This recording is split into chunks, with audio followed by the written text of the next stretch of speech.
metemos en el mundo inquilino, también podemos decir planeta inquilino, donde alquilar se volvió básicamente un sinónimo de incertidumbre.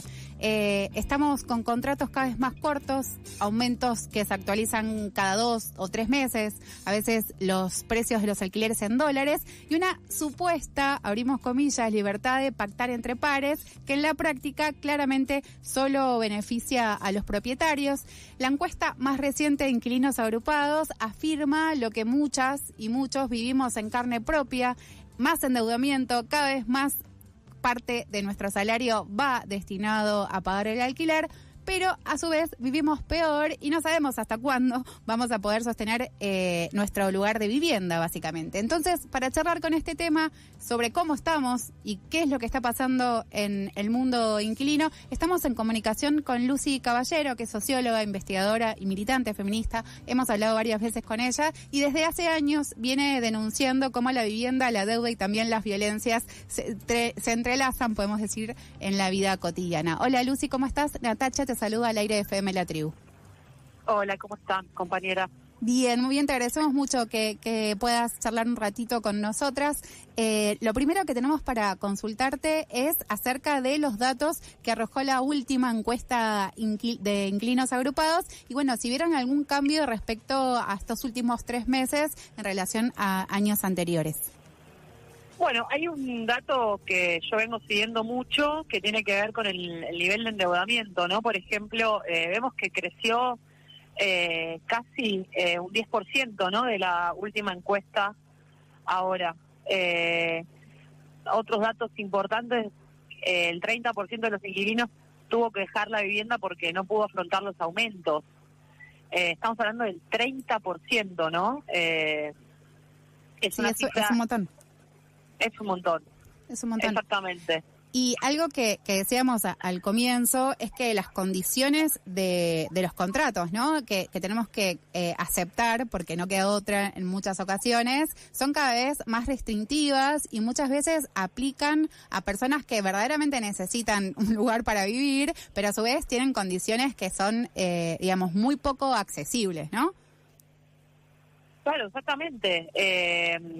Lo que estamos viendo es que se está, digamos, afianzando la política del gobierno en términos de un empoderamiento de los propietarios y las inmobiliarias de hacer lo que desean con la vida de los inquilinos y las inquilinas, algo que, es decir, se está como de alguna manera cristalizando, ¿no? Ese modo. Y esto ya hace que incluso los que tienen contratos o los que tenían pactos más incluso más democráticos con los propietarios porque eran conocidos, bueno, ya se están subiendo todos a la ola, piden cada vez más requisitos, si no te gusta te vas, el contrato cada vez más corto, los aumentos en plazos cada vez más menores, o sea, hay un empoderamiento muy grande de las personas que tienen propiedades para alquilar y de los propietarios, ¿no? Y de las inmobiliarias. Sí, y dentro de esta crisis habitacional hay algo que se repite una y otra vez, que tiene que ver con que las mujeres, las disidencias, las jubiladas y las personas en situación de violencia son quienes quizás tienen que enfrentar más dificultades para acceder y sostener a una vivienda. Quería preguntarte cómo analizás vos esta desigualdad y podemos decir qué rol juega la falta de políticas públicas. Bueno, esto es el acceso a la vivienda obviamente está atravesado por las famosas brechas de género que empiezan desde la forma en que nos relacionamos con el trabajo, ¿no? Están creciendo las brechas de ingresos laborales, están creciendo las brechas de trabajo no remunerado y todo eso hace que una mujer, y cuando es una mujer, por ejemplo, que tiene un hijo pero lo cría sola, o no recibe la cuota alimentaria, o una persona LGTBIQ+, sobre todo personas travesti trans, cuando tiene que acceder a la vivienda es el doble de difícil que para otra persona, ¿no? Esto tiene que ver, obviamente, porque hay más informalidad laboral, hay menos posibilidad de presentar un ingreso formal registrado, hay más inestabilidad, nosotras nos encontramos con un fenómeno particular con lo de los hogares monomarentales que se vienen evidenciando como hogares donde se concentra la pobreza, donde se concentra el endeudamiento, donde se concentra la precariedad en la vivienda, y muchas mujeres que tuvieron que volver a vivir con sus padres. Esto lo estamos viendo desde la pandemia y ahora obviamente no mejoró nada, sino que estamos en una situación mucho peor. Entonces hay una afectación particular de esas poblaciones, pero también, por ejemplo, pensemos en los jubilados y las jubiladas, ¿no?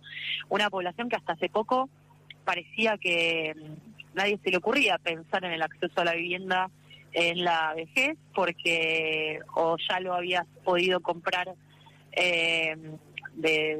durante tu época laboral o de alguna u otra manera lo tenías solucionado, y nos venimos a encontrar que hay un montón de jubilados y jubiladas que alquilan y que con esta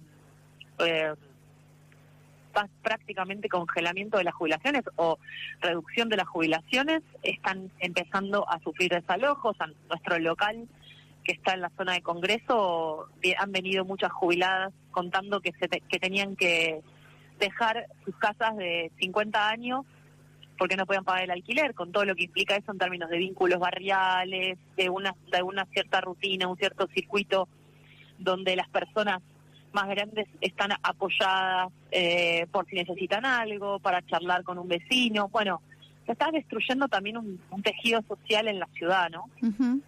Sí, me quedo pensando en esto que decís acerca de las generaciones de inquilinos, ¿no? O sea, o inquilinas. Quizás nuestros abuelos podían acceder, esto que decís, a propiedades, quizás no todos, pero nosotros ya no tenemos ninguna chance, ni siquiera quizás nuestros padres, a poder acceder a tener una vivienda. Mi pregunta con respecto a cómo se puede solucionar este problema, quizás tenga que ver algo con las políticas públicas, la gestión y demás, ¿o pensás que viene por otro lado? Bueno, yo creo que hay que seguir profundizando la lucha inquilina, politizando la condición inquilina, porque si algo ha pasado históricamente es que se trata de borrar que hay una relación de poder, con el mito de que todos en algún momento vamos a ser propietarios, y lo que se evidencia es que la primera forma de acceso a la vivienda de las personas que trabajan es el alquiler. Entonces ahí hay una relación de poder que hay que organizarla, ¿no? Organizarla como se organiza el trabajo, como se organizan otros tipos de explotación o de rentismo, contra el rentismo, ¿no? Uh-huh. Y obviamente como política pública, hace años que en conjunto con Inquilinos Agrupados estamos pidiendo, en primer lugar, ahora lo que necesitaríamos es que el Congreso rechace el DNU 7023, que es el que en su artículo 21 deroga la ley de alquileres. Eso fue rechazado por una de las cámaras y nunca más se volvió a sesionar para rechazarlo en las dos cámaras, que es lo que exige la ley para poder dejar sin efecto un decreto. Seguimos insistiendo por el impuesto a las viviendas vacías, por las políticas públicas como la provisión de viviendas de alquiler público. Es decir, hay un montón de cosas que se podrían hacer. Todo exige lucha, todo exige organización, pero hay algo que tiene a la mano la clase política para por lo menos ponerle un pequeño límite a lo que está haciendo esta supuesta libertad, que es libertad para los propietarios, que sería lograr rechazar el decreto 7023 en la otra cámara. Okay. ¿Lo ves como una posibilidad el hecho de que eso suceda en la gestión actual? Mira, yo lo que veo es que el gobierno está cada vez más débil.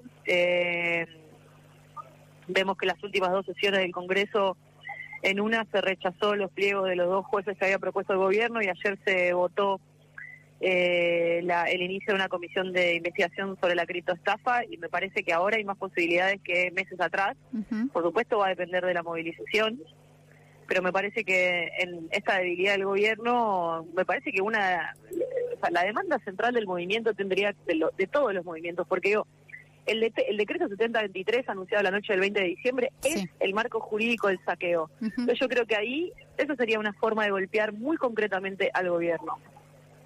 O sea, nosotros es más importante que caiga ese decreto que se vaya Milei. No sé si soy clara, digo, porque esa es la estructura jurídica del saqueo, que tiene en su primer artículo la ley de alquileres, pero que tiene un montón de otras leyes y otros artículos que permiten la privatización de las empresas y demás. Entonces, me parece que si lográramos golpear fuerte contra ese decreto sería muy importante. Sí, escuchaba esto que decías en relación a poder estructurar la lucha de inquilinos e inquilinas, sabiendo que verdaderamente somos la gran mayoría de las personas que habitan la ciudad de Buenos Aires y también el país. Y mi pregunta va más dirigida quizás a ese lado. ¿Qué falta para generar esa conciencia, no de clase, pero sí quizás de situación en la cual somos una de las entidades bastante involucradas en el sentido de quienes nos perjudican más este tipo de leyes? ¿Qué falta para verdaderamente salir y poner el cuerpo y decir... esto que estás planteando, quizás sacar el decreto, pero más allá de eso, tener una conciencia y decir, la ley de alquileres que se estuvo aplicando durante tantos años y 2 años, 3, no me acuerdo cuánto fue la aplicación de la ley, pero que tuvo también muchas repercusiones, mismo en inquilinos negativas. No sé si se entiende lo que estoy planteando, ¿no? Como esta conciencia de decir, hay muchos inquilinos que siguen pensando que la ley de alquileres fue un error. Sí, a ver, ¿qué falta? Sí. A mí, o sea, yo veo al lado mío el esfuerzo que hacen los compañeros de inquilinos y la verdad que de ellos no se puede pedir más nada, ¿no? Lo que faltaría es que sea una demanda transversal, que lo tomen los sindicatos, que lo tomen los partidos. Y claramente estamos luchando contra un monstruo que, a ver, hay muchos intereses inmobiliarios que están adentro de los mismos partidos políticos y también en los medios de comunicación. O sea, si vos te vas a ver quiénes ponen la plata de la publicidad, digo, está todo relacionado. Milei está apoyado en empresarios muy grandes del mercado inmobiliario, como Elstein y demás. Uh-huh. Entonces, lo que se trató de hacer justamente es convencer a los inquilinos de que la ley de alquileres los perjudicaba, y ahora estamos viendo las consecuencias, ¿no? Uh-huh. Y eso me parece que tendría que ser una lectura política compartida de todos los que en su momento fueron tibios para defender la ley. Una última pregunta, Lucy, te dejamos tranquila. Estamos hablando con Lucy Caballero sobre la situación, la crisis habitacional que tiene nuestro país. Vos decías recién, estaría bueno que se tome la lucha inquilina transversalmente a distintos movimientos. Los movimientos feministas han hecho bandera de las condiciones de las mujeres desalojadas, endeudadas y básicamente desplazadas. ¿Cómo ves vos esa relación? Sí, veo que por lo menos en el movimiento feminista la vivienda se transformó en una de las demandas nodales, por lo menos de la pandemia, ¿no? A nosotras nos pasó algo muy concreto, que es que todas las compañeras que nos hablaban por casos de violencia nos decían que el primer problema es que no se pueden ir de la casa. Sure. Y tampoco la solución es ir a un refugio, ¿no? Nadie se quiere ir a un refugio necesariamente. Y me parece que el movimiento feminista hizo un esfuerzo muy grande por ponerle lenguaje a la lucha por el acceso a la vivienda, y que eso, por eso te digo que creo que se tiene que seguir ampliando a los sindicatos y a otros espacios, ¿no? Lucy, te agradecemos un montón la comunicación. Quedaron algunas cuestiones pendientes, pero siempre recomendamos que vayan y chusmeen la página de inquilinos, inquilinas agrupadas. Ahí van a encontrar los informes que hacen cada 3 meses sobre la situación inquilina en el país. Así que, Lucy, te agradecemos y nos mantenemos en contacto. Gracias a ustedes, un abrazo. Hasta luego.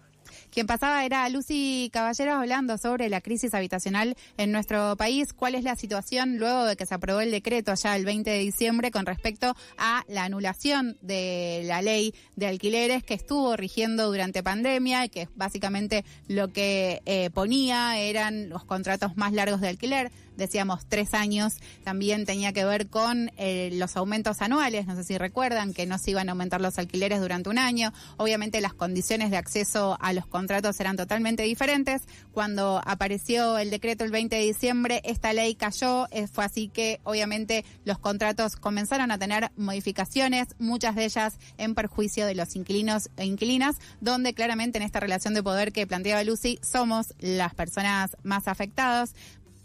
me parece importante que tengamos esto en cuenta también que decía Lucy, en el sentido de poder ser conscientes de que es una demanda que básicamente atraviesa a todos los movimientos sociales y políticos del país, también del mundo. Esta semana surgieron diferentes manifestaciones en Europa, específicamente en España, con respecto al acceso a la vivienda. Es un tema que está recorriendo el mundo, así que vamos a seguirlo. Lo seguimos desde bastante tiempo, lo seguimos desde hace mucho tiempo en Eso que Falta. Les recomendamos entonces que vayan a la página de Inquilinos Agrupados para seguir informándose un poquito del tema.